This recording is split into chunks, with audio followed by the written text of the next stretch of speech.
Halo Sobat Book Reading 12 yang berbahagia, jumpa lagi. Kita akan melanjutkan pembacaan buku kita, masih dengan buku Keadilan Ilahi Asas Pandangan Dunia Islam, karya Murtado Mutahari. Pada episode kali ini kita akan melanjutkan pembacaan pada subbab berikutnya, yaitu Sunnatullah. Bismillahirrahmanirrahim. Fakta yang dalam filsafat disebut dengan sistem alam dan hukum kausasi dalam agama Islam disebut dengan sunnatullah. Dalam berbagai ayat Al-Quran disebutkan, sekali-kali kamu tidak akan mendapatkan perubahan dalam sunnah Allah. Maksudnya, semua perbuatan Allah memiliki gaya dan pola tertentu yang tidak berubah-ubah. Pengertian ini ditegaskan kembali oleh Allah dalam surat Fatir ayat 43. Maka sekali-kali kamu tidak akan menemui perubahan dalam sunnah Allah, dan sekali-kali tidak pula akan kamu temui penyimpangan pada sunnah Allah itu. Kata tabdil dalam terjemahan ayat di atas disebut dengan perubahan bermakna pergantian dari satu hukum ke hukum lain melalui pembatalan, kemudian pemberlakuan hukum baru. Kata tahwil yang dalam terjemahan ayat di atas disebut dengan penyimpangan adalah revisi melalui penambahan, penghapusan sebagian, atau perubahan beberapa klausanya tanpa mengubah bentuk aslinya. Sungguh pernyataan mencengangkan dari sebuah kitab yang mencengangkan. Betapa agung Al-Quran ini. Ia adalah panduan ilmu pengetahuan dan sahabat orang-orang yang bertakwa. Akal para filsuf telah berdiperas selama bertahun-tahun untuk sampai pada kesimpulan tentang hukum kausalitas universal yang mengatur alam. Lalu mereka berbangga dan menepuk dada karena telah mengungkapkan rahasia besar dan menemukan hukum utama di alam. Mereka tidak tahu bahwa Al-Quran telah mendahuluinya dengan ungkapan yang sederhana dan lugas. Sungguh kamu tidak akan mendapati perubahan pada sunnah Allah. Siapa yang dapat memberikan ungkapan yang lebih tegas daripada ayat ini?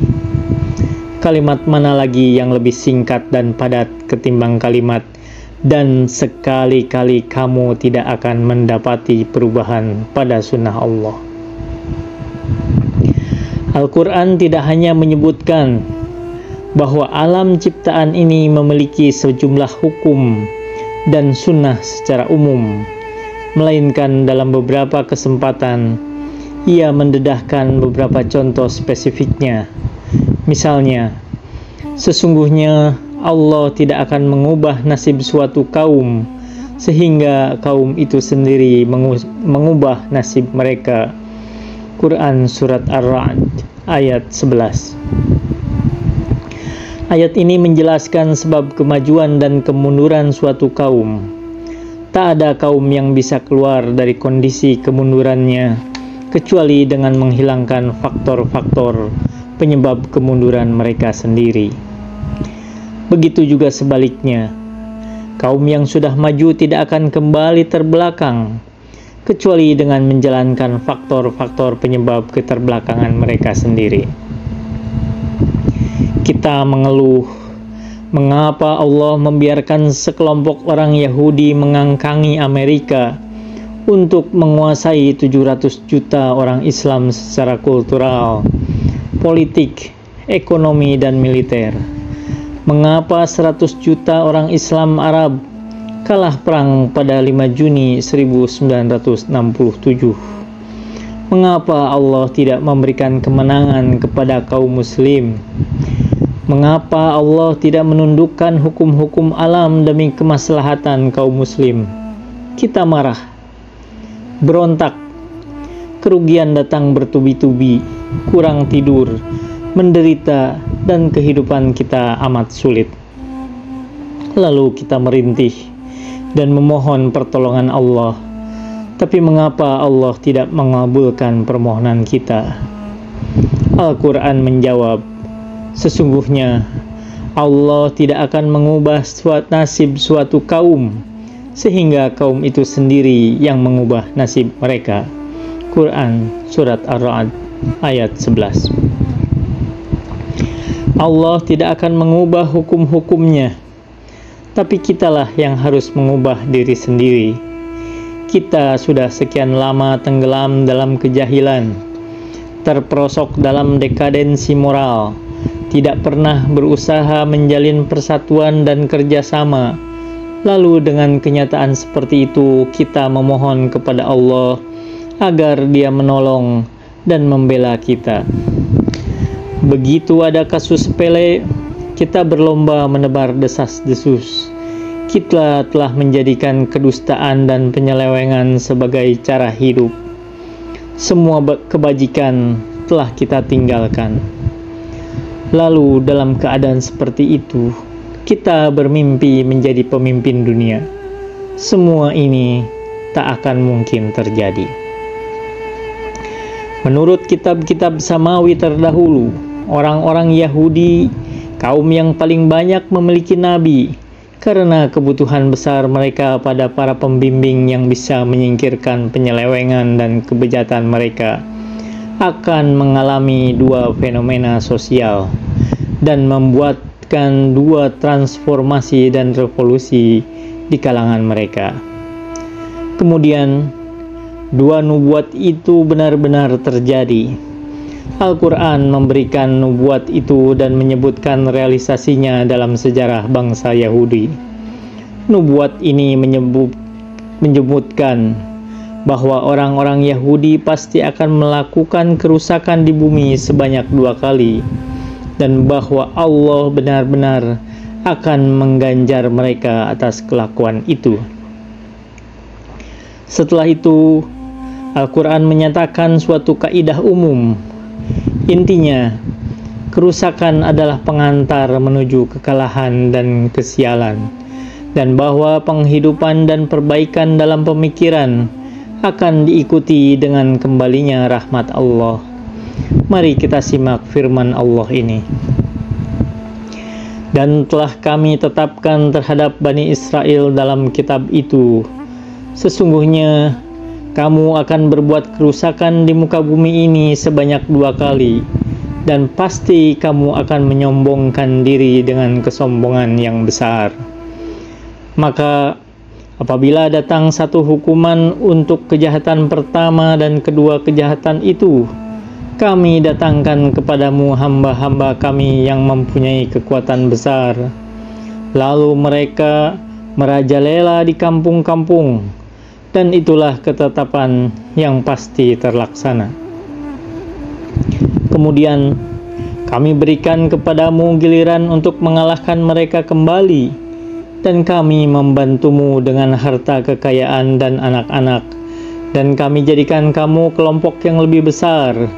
Jika kamu berbuat baik, berarti kamu berbuat baik untuk dirimu sendiri, dan jika kamu berbuat jahat, kejahatan itu adalah untuk dirimu sendiri. Dan apabila datang saat hukuman untuk kejahatan yang kedua, kami datangkan orang lain untuk menyuramkan muka kamu, dan mereka akan masuk ke dalam masjid sebagaimana musuh-musuhmu memasukinya pada kali yang pertama, dan untuk membinasakan sehabis-habisnya apa saja yang mereka kuasai. Mudah-mudahan Tuhanmu akan melimpahkan rahmat-Nya kepadamu, dan sekiranya kamu kembali kepada kedurhakaan, niscaya kami kembali menyiksamu, dan kami jadikan neraka jahanam sebagai penjara untuk orang-orang yang tidak beriman. Quran Surat Al-Isra ayat 4-8.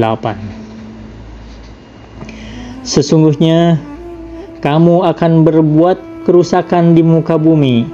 Maksudnya bertindak memaksakan kehendak atas manusia lain dan melanggar hak-hak mereka sebagaimana yang dilakukan oleh para penjajah atas bangsa yang dijajahnya.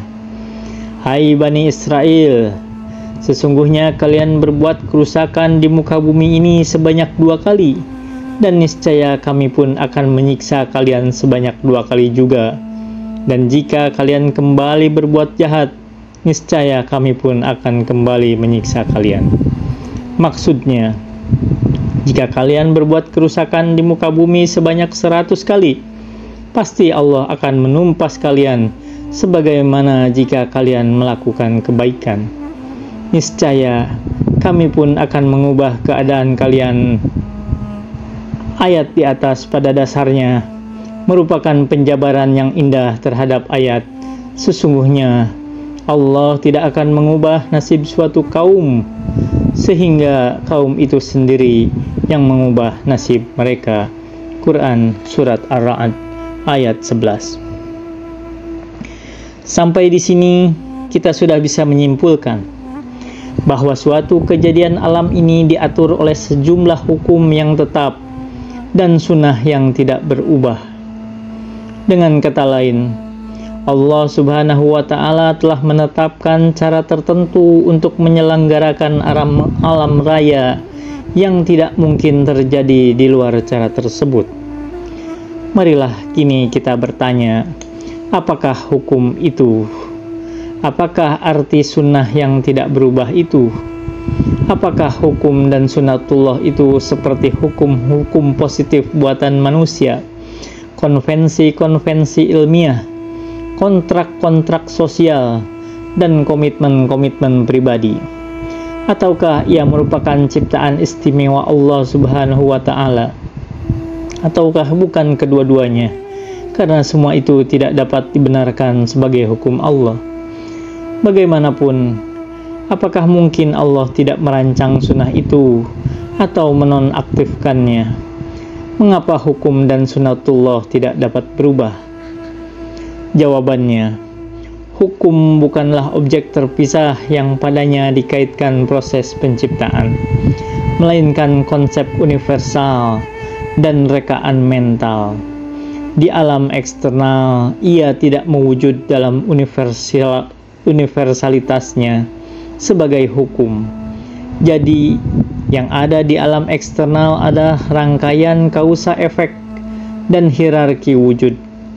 Saat mengamati alam eksternal, benak kemudian mencerap dan menarik konsep universal mengenai hukum. Maka, wujud memiliki banyak tingkatan, dan masing-masing tingkatan memiliki posisi tertentu yang tetap. Tidak mungkin suatu kausa melepaskan posisi tertentunya sebagai kausa kepada sesuatu yang lain. Begitu juga, tidak mungkin efek melepaskan posisi tertentunya sebagai efek pada sesuatu yang lain. Dan itulah pengertian alam memiliki hukum. Demikianlah, hukum alam bukanlah perkara buatan yang artifisial. Ia adalah fakta yang diturunkan dari kenyataan wujud eksternal. Karenanya, ia tidak dapat diamandemen dan juga tidak dapat direvisi. Apakah ada pengecualian dalam hukum-hukum alam?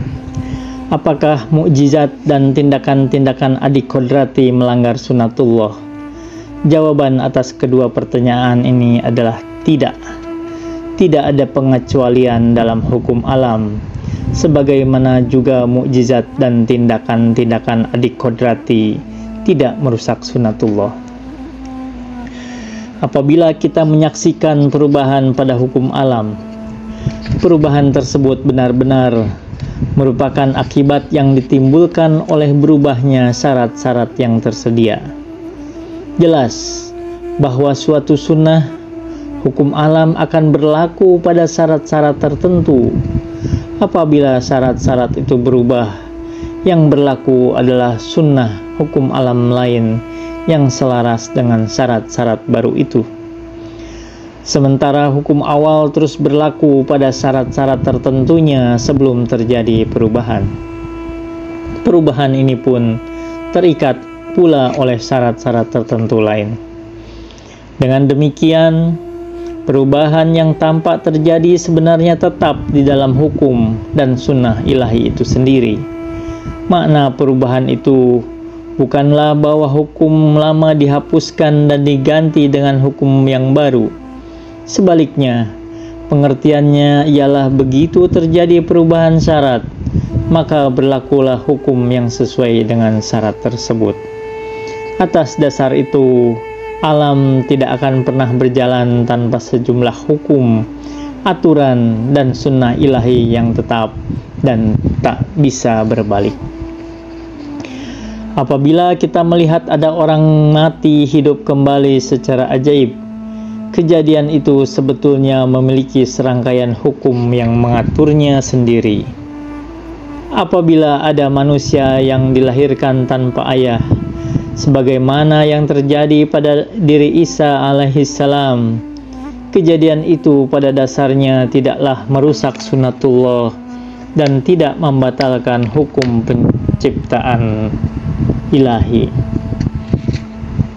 Harus diakui bahwa manusia tidak mengetahui seluruh hukum alam. Karena itu, jika melihat kejadian yang tampaknya bertentangan dengan hukum alam yang dia kenali, dia tidak berhak untuk menganggapnya sebagai berlawanan dengan hukum alam atau pengecualian darinya atau pembatalan prinsip kausalitas. Bahkan dalam banyak kasus, kita melihat bahwa sesuatu yang dipandang sebagai hukum itu sebenarnya hanyalah penampilan darinya dan bukan substansi hukum itu sendiri. Misalnya kita membayangkan bahwa hukum wujud itu selalu mengharuskan kelahiran manusia dari percampuran antara ayah dan ibu. Padahal bayangan itu hanya merupakan tampilan luar dari substansi hukum dan bukan substansi hukum yang sebenarnya. Maka cara kelahiran Isa alaihissalam tidaklah merusak substansi sunatullah, tetapi merusak tampilan sunatullah. Bahwa hukum-hukum alam tidak bisa dilanggar adalah satu hal, sedangkan pelanggaran terhadap apa yang kita kenali sebagai hukum adalah hal yang sama sekali berbeda. Mukjizat bukanlah kejadian tanpa hukum, merusak hukum atau di atas hukum. Kaum materialis telah terjebak pada kesalahpahaman. Mereka mengira bahwa sejumlah hukum fisika yang ditemukan oleh sains modern adalah satu-satunya himpunan hukum yang sebenarnya, sehingga mereka berkhayal bahwa mukjizat-mukjizat itu telah membatalkan hukum-hukum alam. Akibatnya, mereka menolak semua bentuk mukjizat dan fenomena adikodrati. Sedangkan kita mengatakan bahwa hukum-hukum alam yang telah diungkapkan oleh sains tidak lebih dari himpunan hukum yang terikat oleh dan hanya berlaku dalam kerangka sejumlah syarat tertentu dan terbatas.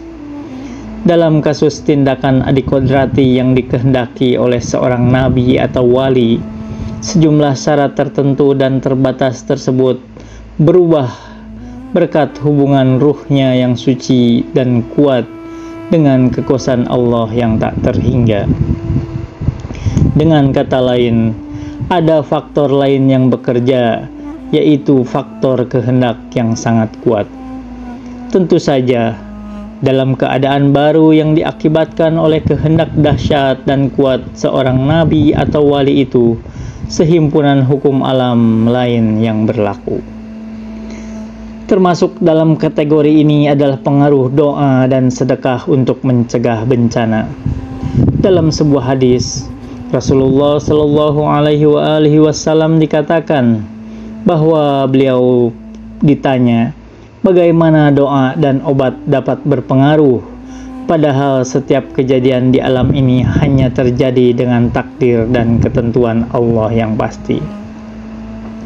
Rasulullah Shallallahu Alaihi Wasallam menjawab, doa juga termasuk takdir dan ketentuan Allah.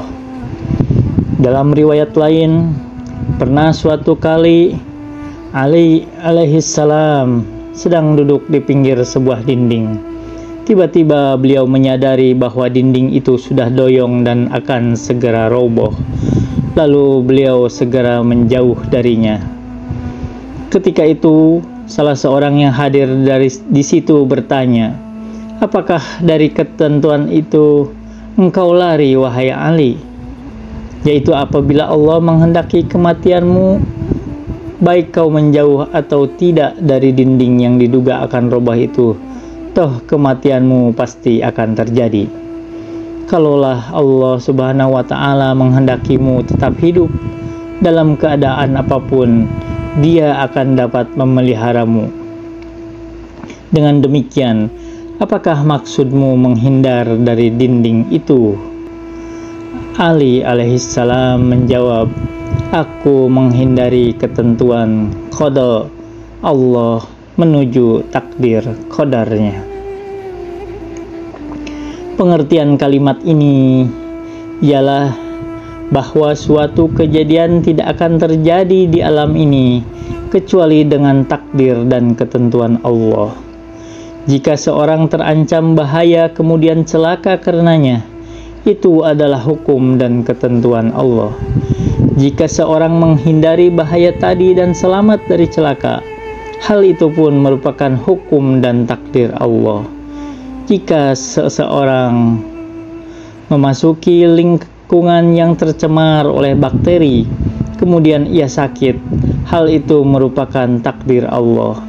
Begitu juga jika seorang meminum vaksin lalu menjadi kebal dari bakteri, itu juga termasuk hukum dan takdir Allah. Karenanya, seseorang menghindar dari dinding yang nyaris roboh tidak berarti menentang ketentuan dan takdir Allah. Sebab dalam syarat-syarat seperti ini berlaku hukum Allah bahwa dengan tindakan pencegahan tadi seseorang akan selamat dari kematian. Tetapi jika ia tetap saja di bawah dinding itu lalu tertimpa sampai mati, hal itu pun termasuk hukum penciptaan yang tidak pernah berubah.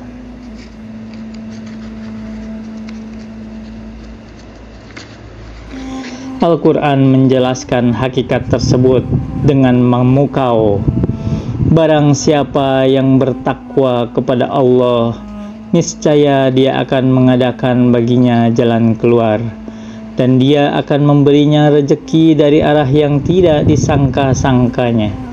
Dan barang siapa yang bertawakal kepada Allah, niscaya Allah akan mencukupi keperluannya. Sesungguhnya Allah itu melaksanakan urusan yang dikehendakinya. Sesungguhnya Allah telah mengadakan ketentuan bagi segala sesuatu. Quran Surat At-Tolak ayat 2-3. Dalam ayat di atas, tampaknya Allah menjelaskan hukum yang berlaku pada segenap hukum, yaitu hukum ketakwaan dan tawakal. Dari ayat itu, kita dapat menyimpulkan bahwa tawakal kepada Allah pasti akan diikuti oleh bantuan dan inayah Allah. Setiap orang yang bertawakal kepada Allah dengan bentuk tawakal yang sejati, niscaya bantuan Allah selamanya akan menyertainya.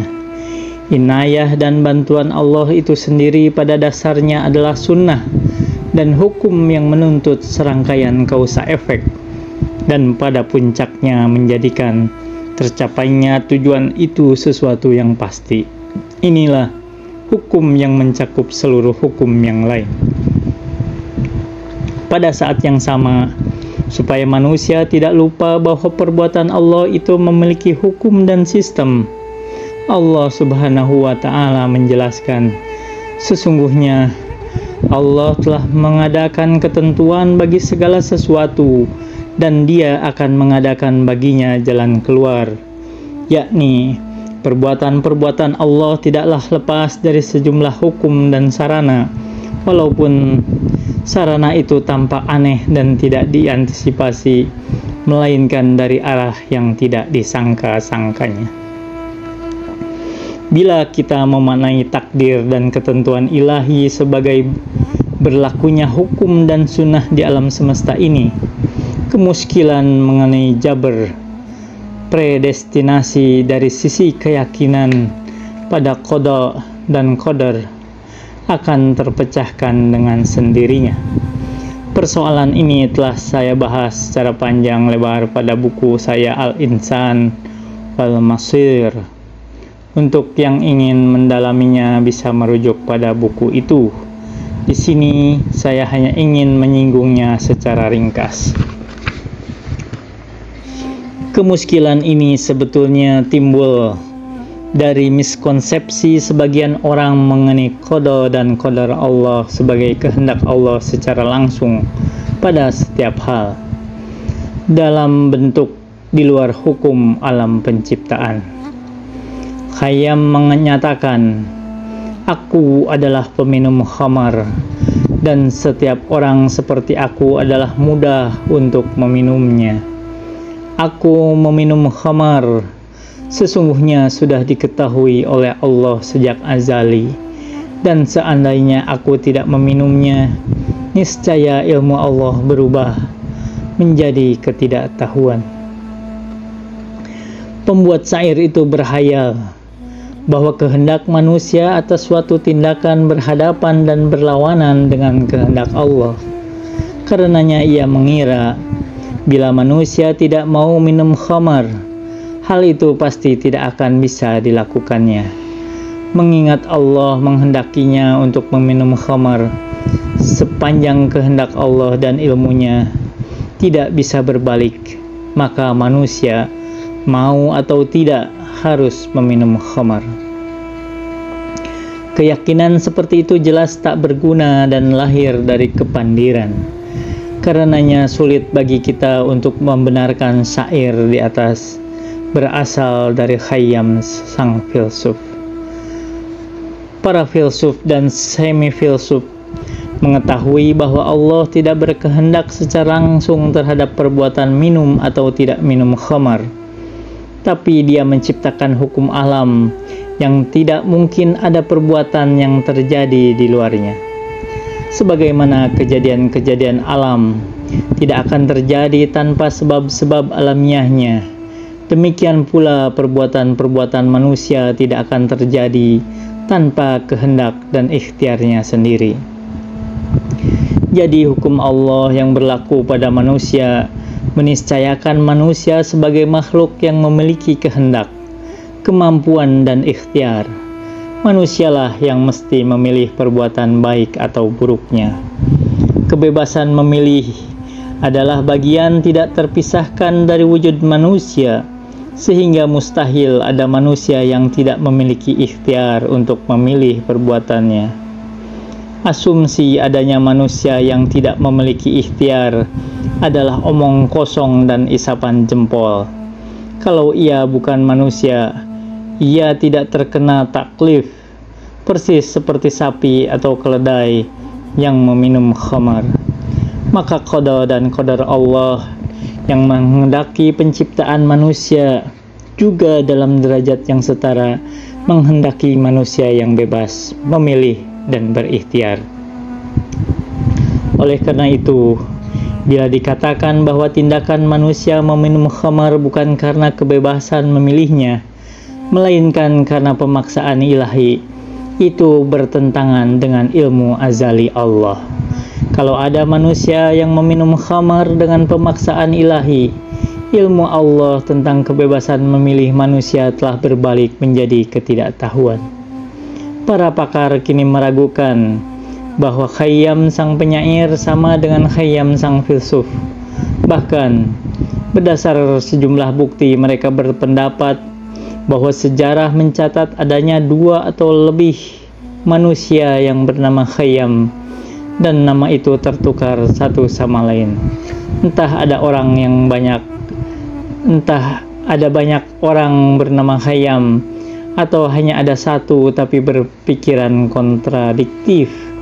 Yang jelas, pendapat yang mengembalikan semua perbuatan maksiat manusia kepada ilmu dan takdir ilahi, sembari menafikan tanggung jawab manusia yang bebas memilih, adalah keliru dan tak berdasar. Menjawab pendapat ini, seorang penyair bertutur pendapat yang mengatakan bahwa sebab kemaksiatan adalah ilmu Allah yang azali, di kalangan orang berakal terbilang sebagai puncak kejahilan dan ketololan. Wa ma taufiqi illa billah, alaihi tawakkaltu wa ilaihi unib. Wassalamualaikum warahmatullahi wabarakatuh.